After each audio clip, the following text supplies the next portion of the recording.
The imperial throne of the Valeth Dominion had been empty for 93 days, and the galaxy was beginning to notice.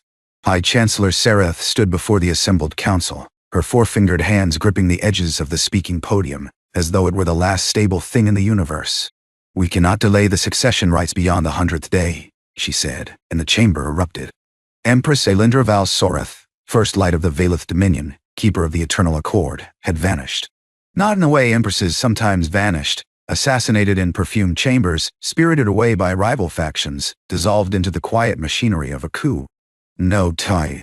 She had simply left.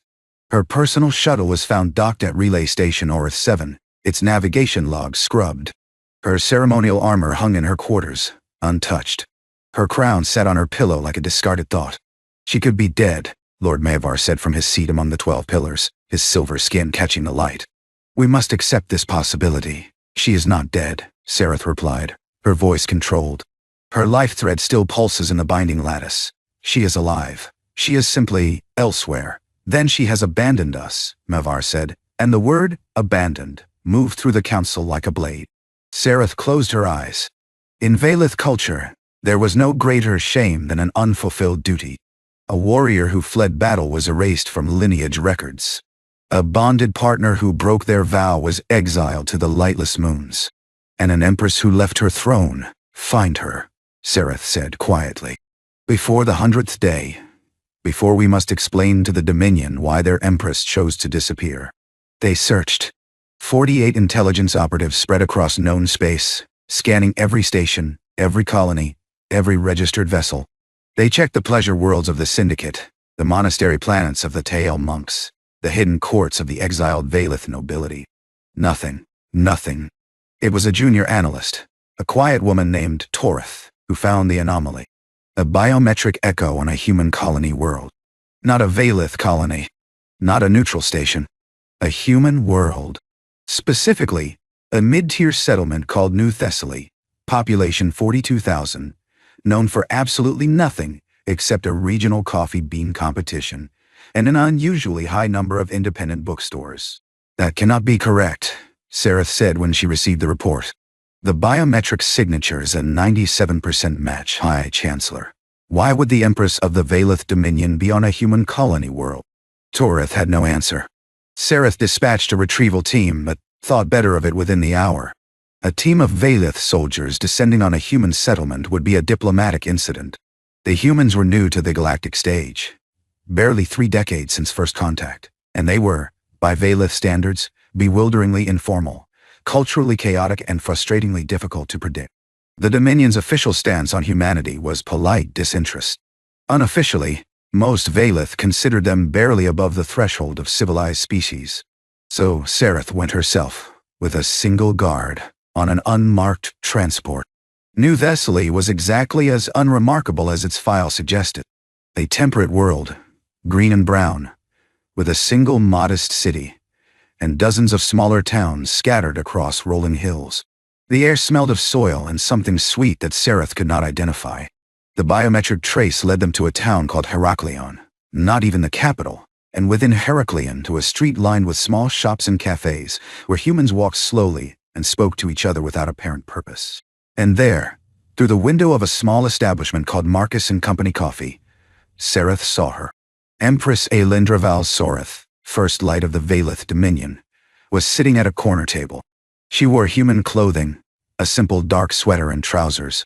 Her silver-white hair, usually bound in the elaborate coils of her station, hung loose around her shoulders. She was holding a ceramic cup in both hands, and she was smiling. Not the measured diplomatic expression Sereth had seen 10,000 times. A real smile. Small. Quiet. Directed at the man behind the counter. The man was human. Tall, brown-haired, broad-shouldered in the way humans sometimes were, with a short beard and hands that moved constantly, wiping the counter, adjusting cups, pouring something from a glass carafe. He said something Sereth couldn't hear, and Aelindra laughed. Sereth had served the Empress for 21 years. She had never heard her laugh. The guard beside her shifted. "High Chancellor? Shall we—" "Wait," Sereth said. The human man came around the counter carrying a small plate.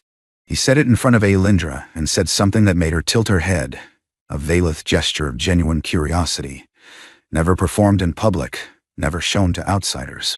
Aelindra picked up what appeared to be a small baked item and took a careful bite. Her eyes widened. She said something to the man, and he grinned, a broad, unguarded, thoroughly human grin, and leaned against the table beside her. He was not bowing. He was not averting his eyes. He did not seem to know or care that the woman at his corner table commanded a fleet of 9,000 warships and ruled over 47 billion souls.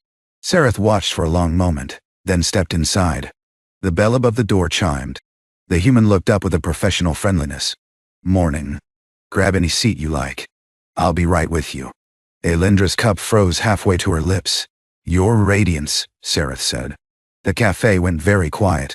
The human man looked between them, his expression shifting from welcoming to cautious. Aelindra set down her cup. Slowly, deliberately, the smile was gone. In its place was the mask Sareth knew, the composed, impenetrable face of the Empress. "Sareth," she said, "the 100th day approaches your radiance. The council, I know what day it is. Then you know I must bring you home." Aelindra's jaw tightened. Something flickered in her violet eyes. Not anger, Sareth realized. Something raw. Something that looked, impossibly, like grief. The human man had gone still behind his counter. He was watching Aelindra with an expression Sareth could not parse. Not fear, not confusion, but something quiet and steady, like a man watching a storm approach and choosing not to run. "Aelindra," he said softly. "Just the name. No title, no honorific." The familiarity of it made Sareth's guard reach for his sidearm. The Empress closed her eyes. "Give me 1 hour," she said to Sareth. "Your radiance, 1 hour, Sareth. You have waited 93 days. You can wait 1 more hour." Sareth hesitated. Then she nodded, once, and stepped back outside into the strange-smelling air of this unremarkable human town, and tried to understand how the most powerful woman in the Dominion had ended up in a coffee shop, wearing a sweater, laughing at tea. A human's joke. His name was Marcus Aurelio, 34 years old. Born on Earth, relocated to New Thessaly 8 years ago. Former paramedic. Current owner and sole operator of Marcus & Company. Coffee. No criminal record. No military service. No political affiliations. No family, parents deceased, no siblings, no partner. Sareth had compiled the file within the hour. It was aggressively ordinary. She sat in the transport, reading it for the 3rd time, when Aelindra emerged from the cafe. The Empress walked differently here, Sareth noticed. On the homeworld, she moved with the precise measured gait drilled into Valeth nobility from birth. Each step a declaration of control. Here, she simply walked, like a person going somewhere. Aelindra climbed into the transport without a word. They flew in silence for 20 minutes before Sareth spoke. "How long?" 3 months, as you know. "I mean, how long have you known him?" Aelindra looked out the viewport. New Thessaly's green hills were receding beneath them. "I came here by accident. My shuttle's navigation system was damaged after I scrubbed the logs. I did it poorly, I'll admit. The system defaulted to the nearest habitable world." She paused. "I had no plan, Sareth. I simply could not stay. Could not stay in the most powerful position in the known galaxy. You say that as though power is something one would naturally want." Sareth had no response to that. I arrived disoriented. I had no local currency, no identity, no understanding of human customs. I wandered into the first open establishment I found. It was his shop. Aelindra's voice softened almost imperceptibly. He gave me a cup of coffee. I told him I could not pay. He said, and I will never forget this. He said, "You look like you need it more than I need the money." That's it. A free beverage? You don't understand. No one has given me anything freely in my entire life. Everything I have ever received came with conditions. Loyalty oaths. Political calculations. The weight of expectation. She turned to face Sareth. He gave me a cup of coffee because I looked tired, and he expected nothing in return. Do you know how long it has been since someone looked at me and saw a tired woman instead of an institution? Sareth was quiet. He gave me work, Aelindra continued. I told him I had nowhere to go. He didn't ask questions. He showed me how to use the coffee machines, gave me the spare room above the shop. He thought I was a refugee, a displaced alien possibly fleeing something. He was right, in a way. And you didn't tell him who you are. Not at first. I told him after 6 weeks. I expected him to change, to become afraid, or calculating, or deferential. He looked at me for a long moment, and then he said, "That explains why you're so bad at small talk." Sereth blinked. He made a joke. He made a joke. And then he asked me if I wanted dinner, because it was Tuesday and he always made pasta on Tuesdays. Elindra's voice cracked. Barely, almost invisibly, but Sereth heard it. He treated me exactly the same. Before and after. The same. The transport hummed through the upper atmosphere. Below them the planet turned, indifferent to empresses and their confessions. "You have feelings for this human," Sereth said. It was not a question. "I don't know what I have, Sereth. I know that for 3 months I slept without dreaming of the lattice. I know that I ate food that someone prepared because they wanted to, not because it was their duty. I know that when I sat in that shop and read human books, and listened to human music and watched Marcus argue with his customers about the proper temperature for brewing, I felt something I do not have a word for in Vela. The Council will not accept us. I know. Lord Mavar is positioning himself for the succession. If you return, he will challenge your fitness to rule. An empress who fled to live among humans, I know, Sereth. And the human. If this becomes known, he will become a target. A symbol. The lesser species that corrupted the Empress. Elindra's expression hardened. He corrupted nothing. He made me coffee and told me terrible jokes, and once, when I could not sleep, he sat with me until dawn and told me about the patients he lost when he was a paramedic. The ones he still dreams about. Her voice dropped. He understands what it is to carry the dead, Sereth, not politically, personally. They docked at the relay station in silence. The homeworld was 12 hours away. Sereth used the time to prepare. She sent coded messages to her allies on the council, establishing a narrative. The Empress had been conducting a covert diplomatic assessment of human culture. Unorthodox, but not unprecedented. It would hold for perhaps a month, long enough to stabilize the political situation. Elindra sat in her quarters aboard the transport, staring at her ceremonial armor, which Sereth had brought. She did not put it on. When they landed on Valeth Prime, the council was waiting. 47 representatives of the great houses, arranged in the Hall of Pillars, their silver and violet skin gleaming under the cold white light of the chamber's bioluminescent ceiling. Lord Mavar stood at the front, his posture radiating barely concealed satisfaction. "Your radiance," he said, and the title dripped. "We are relieved to see you alive. The Dominion has suffered in your absence. The Dominion has survived far worse than my absence, Lord Mavar. Indeed. But the question before this council is not survival. It is trust. An empress who vanishes without explanation, who abandons her sacred post. I provided an explanation to the High Chancellor. A covert assessment of human culture. Mavar's tone made it clear what he thought of this explanation. And what did you learn, Your Radiance? What insights about these humans required 3 months of personal observation? Elindra looked at him for a long moment. Then she looked at the council, face by face, pillar by pillar. "I learned," she said slowly, "that they are better than us in ways that matter." The silence that followed was absolute. Mavar recovered first. "Better? A species that has barely mastered interstellar travel. That governs itself through inefficient democratic squabbling. That cannot even agree on a single planetary language. Better at being alive," Elindra said, "at valuing each other beyond utility. At sitting with someone who is hurting and offering nothing but presence. We have built an empire that spans 47 billion lives, Lord Mavar.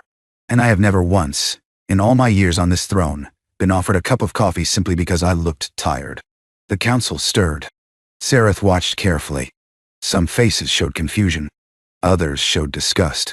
A few, a precious few, showed something that might have been recognition. Mavar smiled thinly. "The Empress has been compromised by alien sentiment. I move for a formal assessment of... You move for nothing, Lord Mavar. I am still your Empress. And I have returned. For how long?" The question hung in the air. Elindra did not answer immediately. And in that pause, Sereth saw the fracture. The place where duty and desire pulled in opposite directions, where the woman and the institution could not coexist. For as long as my people need me, Elindra said finally. It was the right answer. The political answer. The answer that would hold the Dominion together for another day. But Sereth, who had served this woman for 21 years, heard what she did not say, that need and want were not the same thing, and that somewhere on an unremarkable human world, a man was probably making coffee alone and wondering if the woman with silver hair would ever walk through his door again. 18 days after her return, the crisis came. It did not come from Avar's political maneuvering, though that continued like slow poison through the council chambers. It came from the border, the contested region between the Valith Dominion and the Keth hegemony, where 3 Valith colony worlds had been under increasing pressure for decades.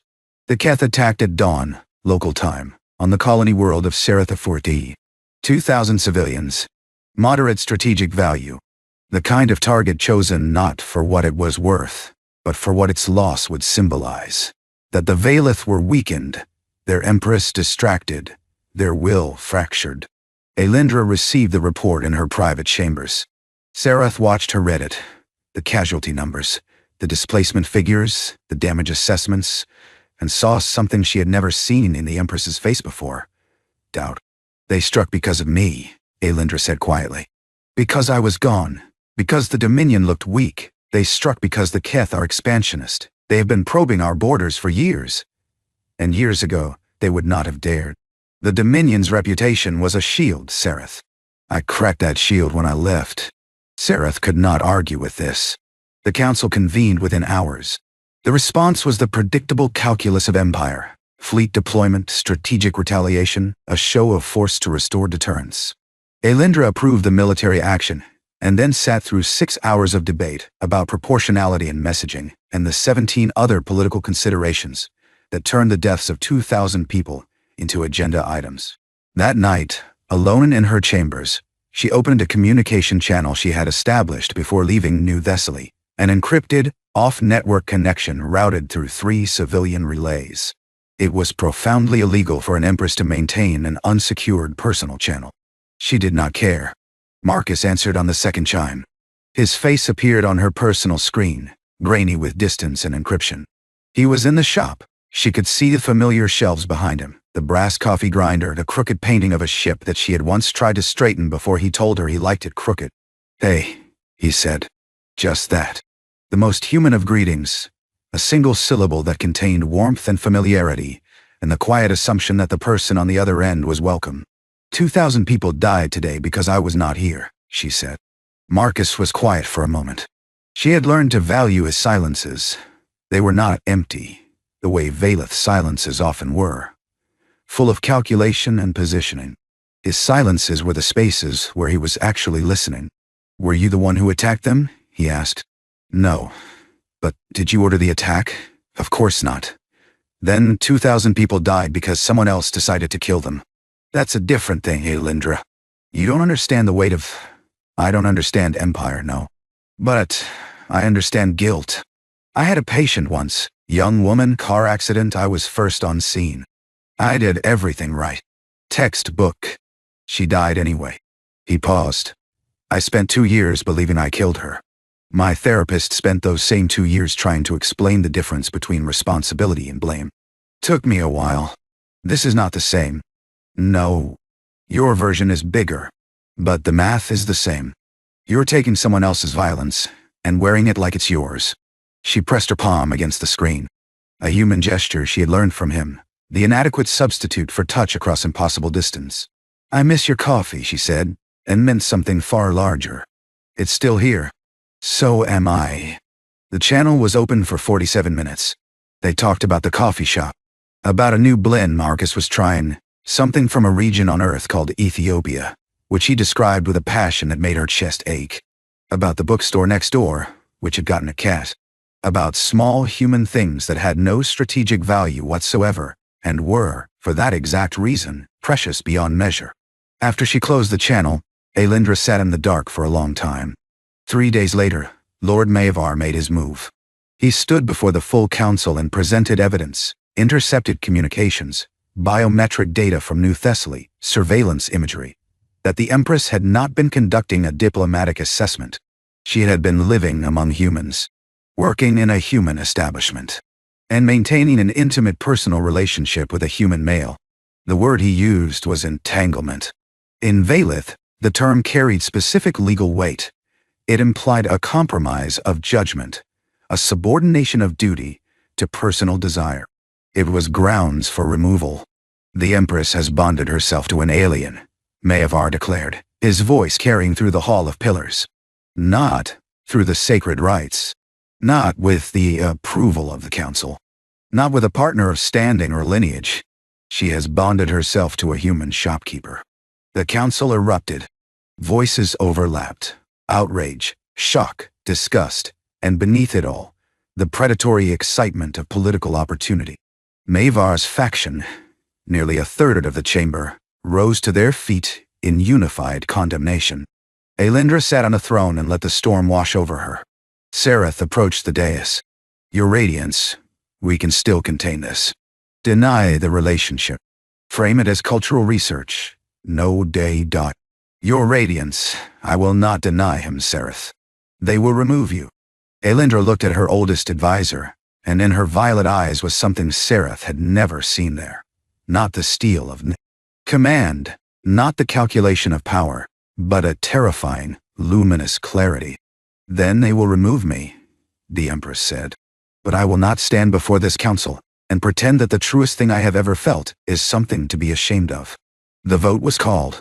Maevar needed a 2/3 majority to initiate removal proceedings. The tally moved slowly, each house declaring in turn, the ancient ritual of political destruction proceeding with the same ceremonial precision as a coronation. Sereth counted. Maevar had his faction. The border houses frightened by the Keth attack had joined him. The traditionalists, offended by the breach of bonding customs, fell in line. The count reached 31 for removal. 31 of 47. One more vote would trigger the proceedings. House Vareth was called. Lady Dorith, ancient and sharp-eyed, rose slowly from her seat. She had not declared a position. The chamber held its breath. Before I cast my vote, Dorith said, her voice thin, but carrying, I would hear from the Empress herself. Not a political statement. Not a defense. I want to know one thing. What is it about this human that compelled you to leave everything? The chamber went silent. Every eye turned to the throne. Aelindra stood. She descended the 3 steps from the dais and stood on the chamber floor, level with the council, an act that no Empress had performed in living memory. He sees me, she said. Not the crown. Not the fleet. Not the dominion. Me. When I could not sleep, he did not summon healers or suggest meditation techniques from the archives. He sat with me in the dark and told me about his own sleepless nights. When I failed at making coffee, which I did repeatedly, he did not allow me to feel ashamed.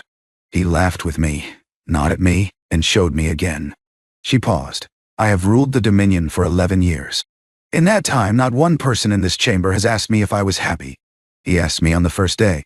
I did not know the answer, and that is the most damning thing I can say about my life before I met him. Dorith studied her for a long moment. Then she sat down. House Vareth abstains, she said. The count held at 31, short of the threshold by 1 vote. Maevar's face contorted. This changes nothing. The Empress has admitted. The Empress has admitted to being a person, Dorith interrupted. I was not aware that was a crime. The chamber dissolved into shouting. Sereth moved to secure the Empress, but Aelindra was already walking, not toward the throne, but toward the door. Your Radiance, where are you going? To do what I should have done 18 days ago. Sereth caught her arm, a breach of protocol so severe it would normally warrant imprisonment. Aelindra. If you leave again, I am not leaving the Dominion, Sereth. I am going to bring him here. Here. A human, in the Imperial Court. If they are going to judge me for loving him, they will do it while he stands beside me. I will not let them reduce him to an abstraction. He will be in danger. He is already in danger. Maevar's agents know where he is. How long before an unfortunate accident befalls the human shopkeeper who corrupted the Empress? Aelindra's voice broke on the last word. He is alone, Sereth. Because of me. The least I can do is bring him somewhere I can protect him. Sereth released her arm. I will prepare a diplomatic transport, she said quietly. Something that will not alarm the humans. Aelindra looked at her, and for the first time in 21 years of service, Sereth saw the Empress's eyes fill with tears. Thank you, she whispered. Don't thank me, Your Radiance. Thank me when we survive this. Marcus Aurelio had never been on a starship before. He had been off-world once. The shuttle from Earth to New Thessaly, 8 years ago. A journey he had spent mostly asleep with his head against the bulkhead and his legs crammed into economy-class spacing. This was different. The Valith diplomatic transport was vast and silent, its corridors humming with a frequency he could feel in his teeth, its walls shifting through subtle color changes that seemed to respond to the mood of its occupants. At the moment, the walls were a deep, uneasy amber. That means anxiety, Aelindra had told him, standing in his coffee shop 20 hours earlier, wearing her human clothes for the last time. The ship reads the emotional state of its passengers. It's meant to help the crew respond to diplomatic tensions. Great, Marcus had said, looking around his shop. The espresso machine he'd rebuilt twice, the crooked painting, the corner table where she used to sit. So, everyone on board will know I'm terrified. Are you terrified? He'd looked at her then. Really looked at her, the way he had learned to over 3 months of early mornings and late nights, and the slow, extraordinary process of watching an Empress become a person. Her silver-white hair was still loose. Her violet eyes held steady on his. She was asking honestly, not rhetorically. Yeah, he said. I'm terrified. But I was also terrified the first time I ran a code on a patient. Didn't stop me then. She had almost smiled. Almost. Now he stood in the corridor outside the chamber where, in approximately 10 minutes, he would be presented to the Imperial Council of the Valith Dominion.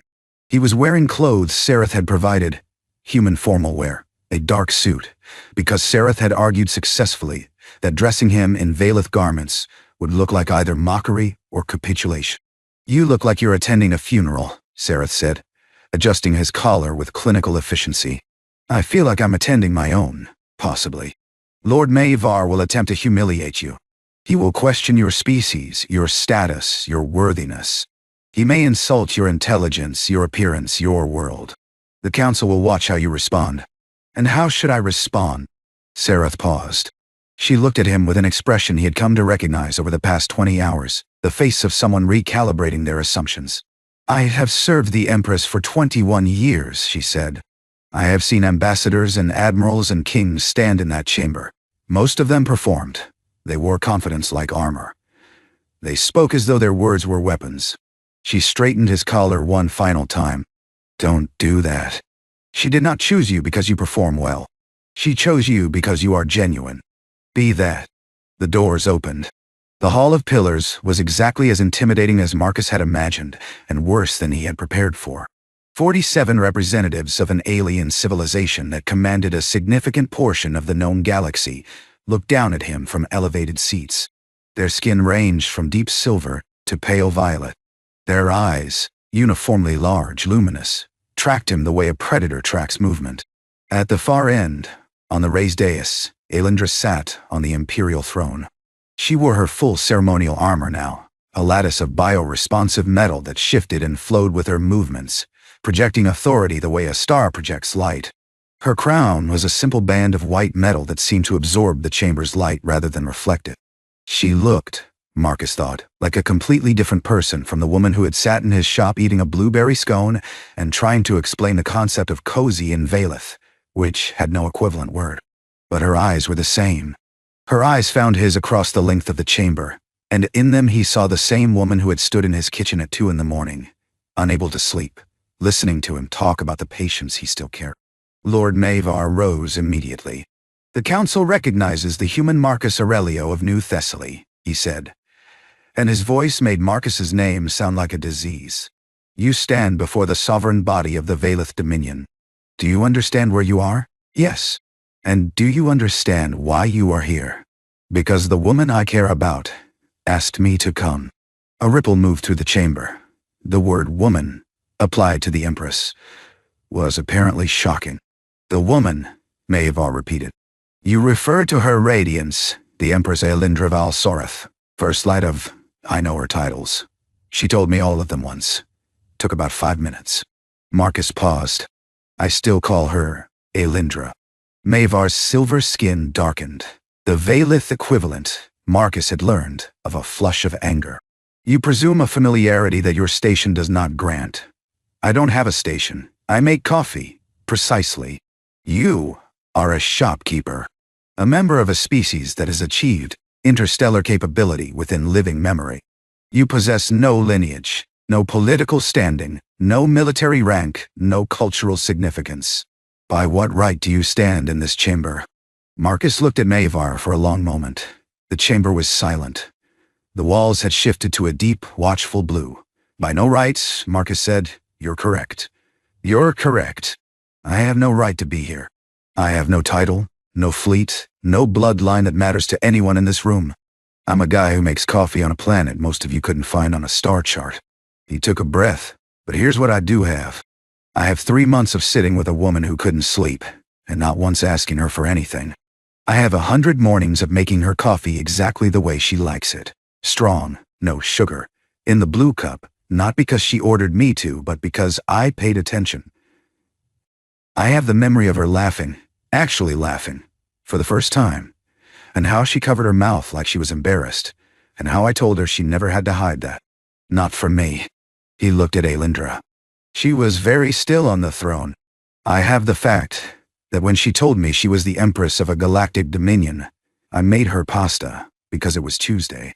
I have the fact that she cried in my kitchen once, and I held her, and I didn't ask why. And she told me later it was because no one had held her in 11 years. His voice roughened, but held. I don't have a right to be here, Lord Maevar. But she asked me to come. And where I'm from, when someone you love asks you to walk into a room full of people who want to destroy them, you walk into that room. That's it. That's the whole thing. The chamber was absolutely silent. Then Lady Dorith, the ancient head of House Verith, spoke from her seat. The human speaks of love as though it is an action, she said, not a state. Not a declaration. An action. Where I'm from, Marcus said, love is a verb. It's what you do, not what you say. Dorith looked at him for a long time. Then she looked at the Empress.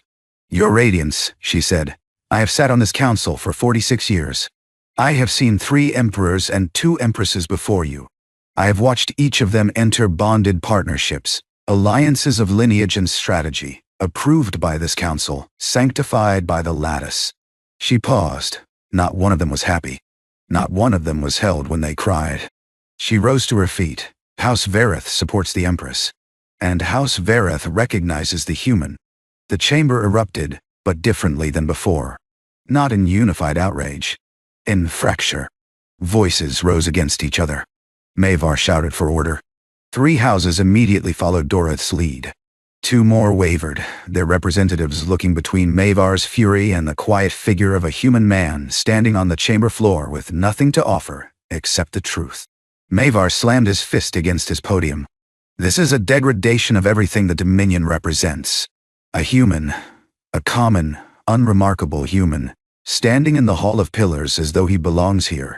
He belongs where I say he belongs. Alindra's voice cut through the chamber like light through glass. She stood from the throne and descended the steps, again to the floor, to the level of the council, and walked to where Marcus stood. She took his hand. The gesture was small. In human terms, it was nothing. Lovers held hands on every street on every human world. But in the Hall of Pillars, before the full council, for an empress to touch an unbonded partner was an act of such profound declaration that several council members physically recoiled.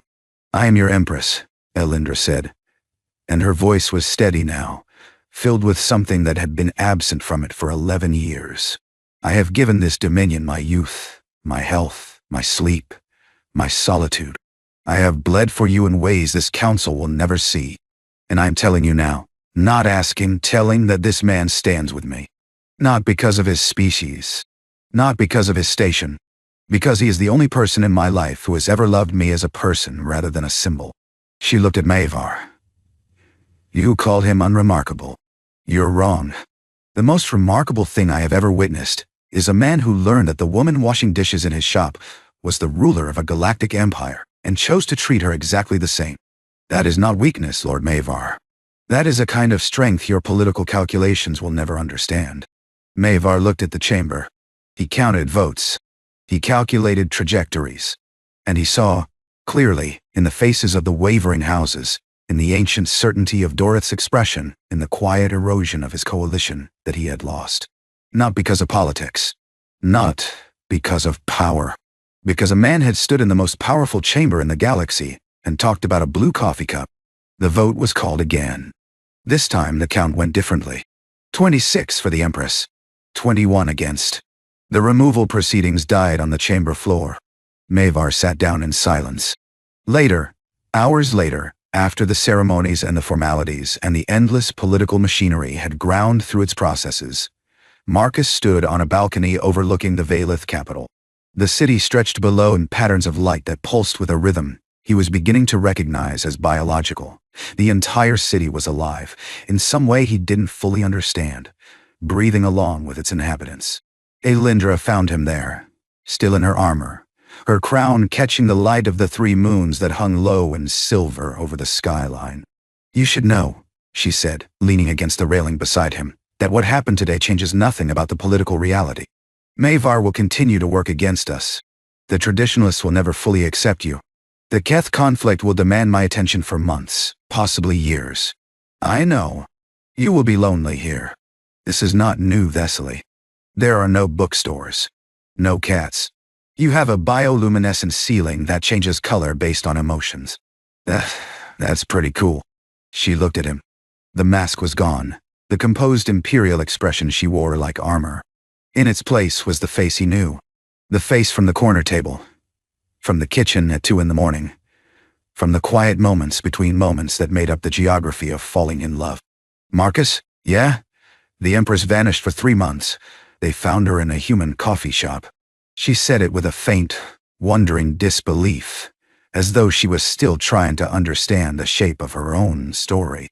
"That is what they will say about me. For the rest of history, that is my legacy. Could be worse. How?" He turned to face her. Gently, carefully. The way he had learned to. Because she startled at unexpected touch. Because 11 years of untouched sovereignty had made closeness feel like an ambush. He reached up and tucked a strand of silver-white hair behind her ear. They could say the Empress spent her whole life on a throne and never found out what it felt like to be happy. Her breath caught. The bioluminescent panels on the balcony's inner wall shifted from the deep amber of anxiety through a color Marcus hadn't seen before, a warm, soft gold like sunlight through honey. "What color is that?" he asked. Alindra's eyes were bright. She leaned into him, slowly, deliberately, the way she did everything, and rested her forehead against his shoulder. "There isn't a word for it in Valith," she said. "We've never needed one." Marcus put his arms around her, held her the way he had held her in his kitchen that night when she had cried, gently, completely, without agenda. Below them, the living city pulsed gold. Above them, the 3 moons hung in the dark, and the galaxy turned, vast and indifferent, and full of empires that understood power, but had never quite figured out the simple, devastating mathematics of one person choosing another. Advantage, not for alliance, not for the architecture of nations, but because they looked tired, and you had coffee, and some things don't need to be more complicated than that.